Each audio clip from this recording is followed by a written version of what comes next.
everyone. I am Assistant Professor Padma Deshpande from SST College of Arts and Commerce. I would like to congratulate all the students for the successful completion of your 10th or your board exams, and now I welcome you to this introduction to first year junior college commerce subjects. Dear students, once again I take this opportunity to congratulate all the students for your successful completion of your 10th और board exams. आपने आपके बचपन में बहुत सारा dream देखा होगा कि आपको किसी को डॉक्टर बनना है, किसी को इंजीनियर बनना है, किसी को लॉयर बनना है, किसी को चार्टर्ड अकाउंटेंट बनना है, तो किसी को टीचर बनना है। बहुत सारे सपने। और अब ये टाइम आ गया है कि आपने आपके लर्निंग करियर का पहला पड़ाव पूरा कर लिया है और आप आपके ड्रीम को परस्यू करने के लिए आपके एल्डर्स के एडवाइस पर आप अलग अलग स्ट्रीम्स में एंट्री करने वाले हैं। वैसे तो ट्रेडिशनल एंड नॉन ट्रेडिशनल बहुत सारे कोर्सेज होते हैं, जैसे कि आर्ट्स, कॉमर्स, साइंस, एंड कुछ नॉन ट्रेडिशनल कोर्सेज भी हैं जिसको स्टूडेंट्स परस्यू करते हैं। मैं आज प्राइमरीली आपको जो ट्रेडिशनल कोर्स है दैट इज कॉमर्स सब्जेक्ट्स, इसके बारे में आपको बताने वाली हूँ। अगर आपने कॉमर्स में एडमिशन लिया तो आपका नेक्स्ट स्टेज क्या होगा? You will be in your junior college in commerce, and specifically मैं आपको महाराष्ट्र स्टेट बोर्ड का जो स्पेसिफाइड करिकुलम है, इसमें जो सब्जेक्ट्स होते हैं, इसके बारे में मैं आपको इंट्रोड्यूस करवाऊंगी। So let's start with the introduction of FYJC in commerce. Students, बहुत से लोगों को ये डाउट होगा कि अगर मैंने 11th कॉमर्स लिया तो मुझे कौन से सब्जेक्ट्स होंगे, कौन से कंपलसरी सब्जेक्ट्स होंगे, कौन से ऑप्शनल सब्जेक्ट्स होंगे, ऐसे बहुत सारे आपके मन में सवाल होंगे। तो इसको क्लैरिफाई करने के लिए और आपके डाउट्स को क्लियर करने के लिए मैं आज आपको आपके जो सब्जेक्ट्स होंगे उसके बारे में थोड़ा सा नॉलेज दूंगी। तो लेट्स बिगिन। सबसे पहले तो आपके कॉमर्स सब्जेक्ट्स में आपको कुछ कंपलसरी सब्जेक्ट्स होंगे एंड कुछ ऑप्शनल सब्जेक्ट्स होंगे। अब कंपलसरी सब्जेक्ट्स में आपके पास 4 कंपलसरी सब्जेक्ट्स है। The first subject will be your first language that is English. Second subject will be book keeping and accountancy, जिसको हम BK बोलते हैं। Third subject would be organisation of commerce and management, जिसको हम OC बोलते हैं। And fourth compulsory subject would be economics. इसके बाद आपको 2 ऑप्शनल सब्जेक्ट्स भी यहाँ पे अवेलेबल होते हैं, जैसे कि ऑप्शनल सब्जेक्ट्स में एक ऑप्शन आता है कि you can either select secretarial practice और मैथमेटिक्स। इन 2 सब्जेक्ट्स में से आप कोई भी एक सब्जेक्ट को आपके चॉइस के हिसाब से सिलेक्ट कर सकते हो। एंड दूसरा ऑप्शन आपको लैंग्वेजेस में मिलता है, जैसे कि हिंदी, मराठी, और हमारे कॉलेज में यहाँ पर सिंधी लैंग्वेज है, तो ये लैंग्वेज भी आपको ऑप्शन में मिलता है। और अगर आपको लैंग्वेजेस नहीं करना है, आपने स्कूल में लैंग्वेजेस ऑलरेडी किया हुआ है, सेकेंड लैंग्वेज, थर्ड लैंग्वेज, ये सब्जेक्ट्स किए हुए हैं, और अब आपको लैंग्वेजेस का चॉइस नहीं करना है, तो ऐसे स्टूडेंट्स के लिए यहाँ पे इंफॉर्मेशन टेक्नोलॉजी यानी IT ये सब्जेक्ट का ऑप्शन अवेलेबल होता है। आपके 4 compulsory subjects and 2 optional subjects के बाद आपको और 2 कंपलसरी सब्जेक्ट्स होते हैं जिस पर आपको ग्रेडिंग की जाती है।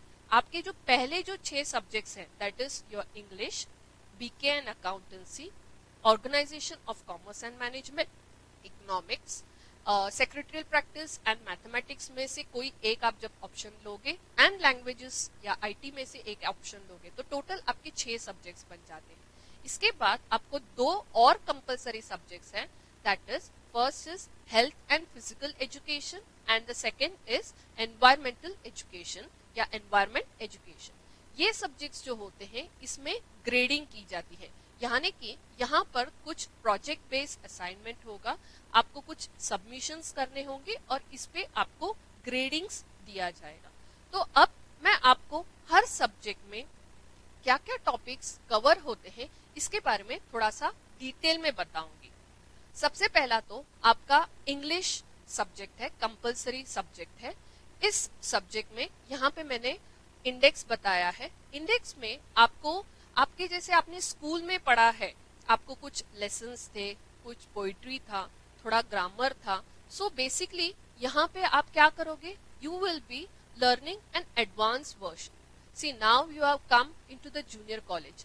From the junior college, the next step would be your degree courses. So, to survive or go ahead in the degree college and further to pursue your professional life, you will have to have a good communication skill. So, to enhance your communication skill, it is very important that you focus on 4 basic areas, that is listening, reading, speaking and writing. So based on these 4 skills, your English subject covers all the topics. Here you will be learning some lessons like being neighborly, on the summit. There would be some poetries like the cherry tree, the Sar. Then you would be also handling more of grammar like figure of speech, then art of writing. If you have to write an email, how you should write an email. If there is if you are given a topic, how you are going to expand that topic, how what all things are asked in an interview, how you will attempt an interview. So all these things would be covered in your English subject. The next subject would be book keeping and accountancy, जिसको हम commonly BK करके बोलते हैं. Now BK is one of the most important subject in commerce. इसको हम base of commerce बोलते हैं क्योंकि यहीं से आप अकाउंटेंसी को इंट्रोड्यूस होते हो. अब ये अकाउंटेंसी होता क्या है, देखिए हर कंपनी जो होती है, हर कंपनी या कोई भी ऑर्गेनाइजेशन होता है, बिजनेस होता है, उसको रन करने के लिए पैसा लगता है. और ये पैसा कैसे हम जनरेट कर सकते हैं, ये पैसा कहाँ से आता है, इसका खर्चा कैसे होता है, इसको बजटिंग कैसे करते हैं, इन सब का एक हिसाब रखना बहुत इंपॉर्टेंट होता है. अब इस हिसाब को ही हम अकाउंटिंग बोलते हैं. सो बीके में आप basically different types of books of accounts जो रखे जाते हैं, जैसे कि जर्नल होता है, लेजर होता है, सब्सिडरी बुक्स होते हैं. देर इज हर एक बुक में कुछ एंट्री सिस्टम होता है, सिंगल एंट्री सिस्टम होता है, डबल एंट्री सिस्टम होता है. अगर कोई एरर हो गया तो उसको हम रेक्टिफाई कैसे कर सकते हैं. बैंक बुक क्या होता है, बैंक रिकंसिलिएशन स्टेटमेंट क्या होता है, ये सब टॉपिक्स के बारे में आप इस BK that is book keeping and accountancy subject में पढ़ोगे. जो नेक्स्ट सब्जेक्ट आपका जो है कंपलसरी सब्जेक्ट जो है, that is called as organisation of commerce and management. Organisation of commerce and management को स्टूडेंट्स कम्युनिटी में इसको ओसी इस नाम से जाना जाता है. और ये ओसी एक्चुअली होता क्या है. अब आपने कभी ये सोचा है क्या कि आपके घर में जो रोजमरोज की जो चीजें आती हैं, आज आप लोग at the tip of your finger आप क्या करते हो, अमेजॉन या फ्लिपकार्ट या कोई भी ऑनलाइन साइट्स पे जाते हो, वहां पे चीजों को देखते हो, आपको जो चीज पसंद आती है तो आप उसको सेलेक्ट करते हो, उसके पेमेंट के बहुत सारे ऑप्शंस होते हैं, उसको आप क्लिक करते हो एंड वो चीज आपके घर आ जाती है. So how all this is possible. This is all possible because of trade and commerce. Trade and commerce यानी जो हमारे आस पड़ोस में जो बिजनेस एक्टिविटीज होती हैं, ये इससे रिलेटेड है, ट्रेड एंड कॉमर्स से रिलेटेड है. तो बेसिकली ओसी सब्जेक्ट में आप ट्रेड क्या होता है, स्मॉल स्केल इंडस्ट्रीज क्या होती हैं, बिजनेस क्या होता है, बहुत सारे different types of business organisations होते हैं. कुछ छोटी कंपनीज होती हैं जिसको हम सोल प्रोप्राइटरशिप बोलते हैं, कुछ लिमिटेड कंपनीज होती हैं, कुछ बहुत बड़ी ये कंपनीज होती हैं. तो इन सब के बारे में आपको नॉलेज मिलेगा इस OC that is organization of commerce and management subject. जो आपका 4th कंपलसरी सब्जेक्ट है दैट इज इकोनॉमिक्स. अब ये इकोनॉमिक्स क्या होता है कि हमारा जो इकोनॉमी है, कोई भी कंट्री के को सक्सेसफुल होने के लिए उसका इकोनॉमी इम्पोर्टेंट होना बहुत जरूरी है, उसका इकोनॉमी स्ट्रांग होना बहुत जरूरी है. अब ये इकोनॉमी यानी क्या होता है, जो गवर्नमेंट डिसीजंस लेती है, जो टैक्सेशन पॉलिसीज होती है, जो गवर्नमेंट इंफ्रास्ट्रक्चर में डेवलपमेंट करती है, तो इसमें जो खर्चा लगता है ये सब गवर्नमेंट कुछ बेसिस पे करती है और ये सब कवर होता है इकोनॉमिक्स इस सब्जेक्ट में। सो इकोनॉमिक्स में आप कुछ कॉन्सेप्ट सीखोगे, जैसे कि what is money, then what is the economy of Maharashtra, rural development of India क्या है, population in India, unemployment in India, ऐसे बहुत सारे टॉपिक्स आप इस इकोनॉमिक्स सब्जेक्ट में सीखोगे। अब मैं आपको आपका जो ऑप्शनल सब्जेक्ट है सेक्रेटरियल प्रैक्टिस एंड मैथमेटिक्स, जो मैंने शुरुआत में आपको बताया था कि आपके 4 कंपलसरी सब्जेक्ट्स होने के बाद आपको 2 ऑप्शनल सब्जेक्ट्स आते हैं, उसमें एक आता है सेक्रेटरियल प्रैक्टिस और मैथमेटिक्स एंड दूसरा आपको लैंग्वेजेस ऑप्शन आता है। सो यहाँ पर मैं आपको सेक्रेटरियल प्रैक्टिस ये सब्जेक्ट क्या होता है इसके बारे में बताने वाली हूँ। सेक्रेटरियल प्रैक्टिस ये बेसिकली एक ऐसा कोर्स है जो ज्यादा करके थियोरी बेस्ड है, यानी कि यहाँ पे एक इंडिविजुअल होता है जिसको हम कंपनी सेक्रेटरी बोलते हैं। जैसे प्रोफेशनल कोर्सेज, आप लोग ने कुछ प्रोफेशनल कोर्सेज के नाम सुने होंगे, जैसे कि चार्टर्ड अकाउंटेंट या कंपनी सेक्रेटरी, ऐसे कुछ प्रोफेशनल कोर्सेज होते हैं। तो ये कंपनी सेक्रेटरी जो होता है वो एक प्रोफेशनल इंडिविजुअल होता है। बड़ी बड़ी कंपनियां जो होती हैं यहाँ पे there is a board of directors होते हैं जो ये कंपनी को चलाने के लिए डिसीजंस लेते हैं। फिर there are managers, then there are subordinates who are at the lower level, जो ये जो ऊपर से जो डिसीजंस आती हैं, जो टॉप मैनेजमेंट जो डिसीजंस लेती है उसको इम्प्लीमेंट करती है और कंपनी को सक्सेसफुल बनाने में मदद करती है। तो इन ये जो बोर्ड ऑफ डायरेक्टर्स जो डिसीजंस लेते हैं एंड जो मैनेजमेंट होता है, जो लोअर जो लोग होते हैं मैनेजमेंट लेवल में होते हैं, उनके बीच में देयर इज वन पर्सन, एक ब्रिज होता है जिसको हम कंपनी सेक्रेटरी कहते हैं, जिसका बहुत इंपॉर्टेंट रोल प्ले होता है। तो इस सेक्रेटरियल प्रैक्टिस सब्जेक्ट में आप who is such secretary, what will be his role, what will be his responsibilities, joint stock company क्या होती है, कंपनी को फॉर्म करने के लिए क्या क्या प्रोसीजर्स फॉलो होते हैं, कौन से डॉक्यूमेंट्स लगते हैं, मेंबर्स कौन होते हैं कंपनी में, हु आर डायरेक्टर्स, की मैनेजरल पोजीशंस क्या होती है, who are the decision making makers, ये सब कॉन्सेप्ट्स के बारे में आप इस कंपनी सेक्रेटरियल प्रैक्टिस इस सब्जेक्ट में आप सीखोगे। आपके सेक्रेटरियल प्रैक्टिस के ऑप्शन में आपको मैथमेटिक्स एंड स्टैटिस्टिक्स ये एक सब्जेक्ट ऑप्शन में होता है कि बहुत से स्टूडेंट्स को ऐसे लगता है कि बहुत थियोरी हो गया। देखिए, आप इंग्लिश ये थियोरी सब्जेक्ट हो गया, देन इकोनॉमिक्स आपका थियोरी सब्जेक्ट हो गया, ओसी आपका थियोरी सब्जेक्ट हो गया, बीके में आप अकाउंट्स करोगे जिसमें आप प्रैक्टिकल सम्स बेस्ड होता है। फिर आपको अगर एसपी लिया तो फिर आप मैथमेटिक्स नहीं लेते हो, बट अगर आपको एसपी नहीं लेना है, थियोरी नहीं पढ़ना है, आपको मैथ्स अच्छा लगता है, बहुत से स्टूडेंट्स को बचपन से ही मैथ्स बहुत अच्छा लगता है, चैलेंजिंग लगता है, तो आपको यहाँ पर ऑप्शन है mathematics and statistics. Mathematics and statistics ये पार्ट 1 एंड पार्ट 2 ऐसे होता है।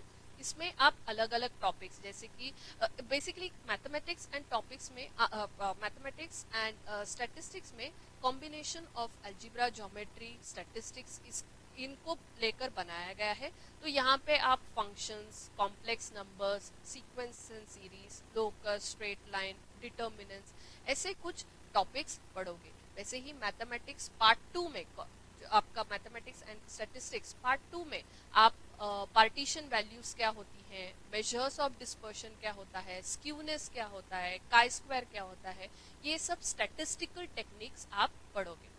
मोस्ट इम्पॉर्टेंट चीज मैं यहाँ पे आपको बताना चाहूंगी कि जो स्टूडेंट्स कॉमर्स में मैथमेटिक्स एंड साइंस इस मैथमेटिक्स एंड स्टैटिस्टिक्स इस ऑप्शनल सब्जेक्ट को ऑप्ट करते हैं, तो उनको ये एडवांटेज होता है कि after their 12, after completion of your 12, you can also go in for IT, that is BSc in IT, Information Technology। जो स्टूडेंट्स को अपना कॉमर्स करने के बाद ऐसे लग रहा है कि मुझे IT सेक्टर में जाना है, तो वो डायरेक्टली एलिजिबल बन जाते हैं for BSc in Information Technology।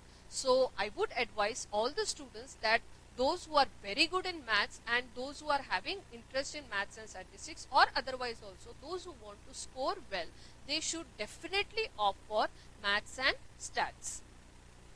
फिर आपका ऑप्शनल सब्जेक्ट्स में आपके सामने आ जाते हैं आपके लैंग्वेज ऑप्शन्स. यहाँ पर आप मराठी लँग्वेज शिकोगे. मराठी भाषा जी आहे ती आपली राज्यभाषा आहे आणि जसं आपण फर्स्ट लँग्वेजला इम्पॉर्टन्स देतो, मराठी भाषा जी असते आपण मौलिक भाषा बोलतो, पण व्यावसायिक भाषा पण तेवढेच महत्वाचे आहे. तर या व्यावसायिक भाषेत आपल्याला पत्रलेखन किंवा आपल्याला समजा एखाद्या ठिकाणी आपल्याला वक्तव्य करायचं आहे तर तेव्हा कशी भाषा वापरावी, या सगळ्या गोष्टींबद्दल आपण या मराठी भाषेत शिकणार. त्यानंतर इसके बाद हमारे पास हिंदी लैंग्वेज आ जाता है. हिंदी लैंग्वेज में जैसे हम इंग्लिश को एम्फसाइज करते हैं as a first language for business communication, वैसे ही हिंदी हमारी ये राष्ट्रभाषा है. तो हमें अब हिंदी लैंग्वेज में भी उतना ही स्ट्रांग रहना है जितना हम इंग्लिश और अपने मराठी लैंग्वेज को इम्प्रूव करते हैं. तो इसमें भी आप लेसन्स देन कुछ काव्य पढ़ेंगे. यहाँ पे भी आपको पत्र लेखन होगा, ग्रामर होगा, जिससे कि आपका इंग्लिश लैंग्वेज बेसिकली सभी सब्जेक्ट्स में आपके 4 स्किल्स के ऊपर एम्फसाइज किया जाता है. That is your listening skills, your speaking skills, your reading skills and your writing skills. तो ये तीनों लैंग्वेजेस में आपको एक्सेल करना है इन 4 स्किल्स पर. आपके जो ऑप्शनल सब्जेक्ट्स हो जाते हैं, इसके बाद मैंने जैसे पहले बताया कि बहुत से स्टूडेंट्स ऐसे होते हैं कि उनको लैंग्वेज अब नहीं करना है. फर्स्ट स्टैंडर्ड से नहीं, लाइक थर्ड स्टैंडर्ड से लेके 10th स्टैंडर्ड तक हम लैंग्वेज सीखते आ रहे हैं, अब हमें लैंग्वेज नहीं सीखना है. तो ऐसे स्टूडेंट के लिए ऑप्शन होता है information technology, that is IT, जिसको बहुत स्टूडेंट्स कंप्यूटर ऐसे भी बोलते हैं, कंप्यूटर सब्जेक्ट सीखें. सो ये इंफॉर्मेशन टेक्नोलॉजी में आप बेसिकली क्या सीखने वाले हो. तो जैसे कि व्हाट इज हर एक प्रोग्राम के पीछे एक बैकएंड होता है. कुछ हम लोग आजकल देखिए, आप लोग कोई भी वेबसाइट पे जाते हो तो वहां पे बहुत सारा ऐसा डिजाइन्स वगैरह सब जो होता है, इसको वेब डिजाइनिंग बोलते हैं. ये पेजेस जो हमारे सामने दिखते हैं उसके पीछे एक कोड वर्ड होता है. तो ये कोड लैंग्वेजेस जो होती हैं ये HTML में होती हैं. तो आप बेसिकली इस आईटी में HTML क्या होता है, वेब डिजाइनिंग क्या होता है, ये सब कॉन्सेप्ट के बारे में आप लोग इस आईटी सब्जेक्ट में सीखोगे. इसके बाद जैसे मैंने आपको बताया था कि आपके 4 कंपलसरी सब्जेक्ट्स हैं. 4 कंपलसरी सब्जेक्ट्स में मैंने आपको इंग्लिश के बारे में बताया, BK and accountancy that is book keeping and accountancy के बारे में बताया, organisation of commerce and management that is OC के बारे में बताया. फिर मैंने आपको इकोनॉमिक सब्जेक्ट के बारे में बताया. ये आपके 4 कंपलसरी सब्जेक्ट्स हो. इसके अलावा मैंने आपको आपके ऑप्शनल सब्जेक्ट्स के बारे में भी बताया था, जहां पर आपको पहली बात तो लैंग्वेज में सिलेक्शन का ऑप्शन होता है, जैसे कि हिंदी, मराठी. हमारे कॉलेज में सिंधी ये ऑप्शन भी अवेलेबल है. एंड अगर आपको लैंग्वेज ऑप्ट नहीं करना है तो आप IT ले सकते हो, दैट इज इंफॉर्मेशन टेक्नोलॉजी ले सकते हो. एंड आपको और एक ऑप्शनल सब्जेक्ट का आपको यहाँ पे चांस होता है, that is you can either do a selection of SP that is secretary practice, या फिर mathematics and statistics. So total अभी आपके 6 सब्जेक्ट्स हो गए. और ये 6 सब्जेक्ट्स का जो होता है यहाँ पे आपका मार्किंग सिस्टम होता है. अब जो लास्ट 2 कंपलसरी सब्जेक्ट्स हैं वो हो गया, पहला बात तो होता है एनवायरमेंटल एजुकेशन. अब ये एनवायरमेंटल एजुकेशन होता क्या है? एनवायरमेंटल एजुकेशन में आप हमारा जो एनवायरमेंट है, हमारे जो रिसोर्सेस हैं, नेचुरल रिसोर्सेस हैं, इसको हमको किस तरीके से सेफगार्ड करना है, हमारे रिसोर्सेस को हमको सस्टेनेबल कैसे बनाना है, जैसे कि हम रिसाइकल, रीयूज इसको कैसे करेंगे ताकि हम अपने आने वाले जनरेशन्स के लिए हमें कुछ तो उनके लिए छोड़ के जाना है ना, तो ये हम कैसे करेंगे. फिर डिजास्टर अगर होगा तो डिजास्टर मैनेजमेंट कैसे किया जाएगा. ये सब टॉपिक आप जो है ये एनवायरमेंटल एजुकेशन में करोगे. एंड आपको और एक टॉपिक होता है, सब्जेक्ट होगा, that is health and physical education. ये हेल्थ एंड फिजिकल एजुकेशन में importance of health that is exercise कितना इम्पोर्टेंट है, डाइट कितना इम्पोर्टेंट है, योगा कितना इम्पोर्टेंट है। अभी वेरी रिसेंटली हम जो सिचुएशंस में जा रहे हैं, इसमें क्या है, हमारे लाइफ में बहुत सारा स्ट्रेस है। तो ये स्ट्रेस, ये तनाव को कम करने के लिए योगा कितना इम्पोर्टेंट है, एक्सरसाइज कितना इम्पोर्टेंट है। क्योंकि ऐसे बोलते हैं कि an healthy mind leads to a fit, an healthy mind and a fit body leads to an healthy individual. So it is not only important कि आपका फिटनेस होना चाहिए, बट आपका हेल्थ भी उतना, आपका हेल्दी माइंड होना भी उतना ही इम्पोर्टेंट है। तो इसी रीजन की वजह से ये सब्जेक्ट को भी आपके करिकुलम में डाला गया है। Health and physical education and environmental education, ये दोनों सब्जेक्ट्स जो हैं ये ग्रेड बेस्ड है, यानी कि यहाँ पर आपको ग्रेडिंग सिस्टम किया जाएगा। मतलब कि आपको कुछ प्रोजेक्ट्स, कुछ असाइनमेंट्स, कुछ प्रैक्टिकल वर्क दिया जाएगा जिसको आपको करना है और उसके बेसिस पे आपकी ग्रेडिंग होगी।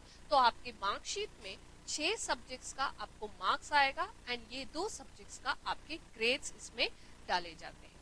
सो यहाँ पर मैंने आपको बेसिकली आज 11th कॉमर्स में महाराष्ट्र स्टेट बोर्ड के करिकुलम के हिसाब से जो सब्जेक्ट्स होते हैं उसके बारे में आपको मैंने बताया है। अगर आपको और भी कुछ जानकारी चाहिए हो तो आप मेरे स्क्रीन पर हमारे कॉलेज का ईमेल आईडी, हमारे टेलीफोन नंबर्स दिए हुए हैं। इसके अलावा आप ईमेल भी हमें कर सकते हो और हमारे साथ बने रहिए, क्योंकि हम आने वाले सीरीज में जो कुछ भी मैंने सब्जेक्ट्स के बारे में आपको बोला था, उसमें जो टॉपिक्स कवर हो रहे हैं उसके बारे में बोला था, तो उसके रिलेटेड भी हम आगे आने वाले सेशंस में हम वीडियो सेशंस लेकर आएंगे जहां पे आपको टॉपिक्स के एक्सप्लेनेशन दिए जाएंगे। सो हमारे साथ बने रहिए, stay connected, stay safe. Thank you.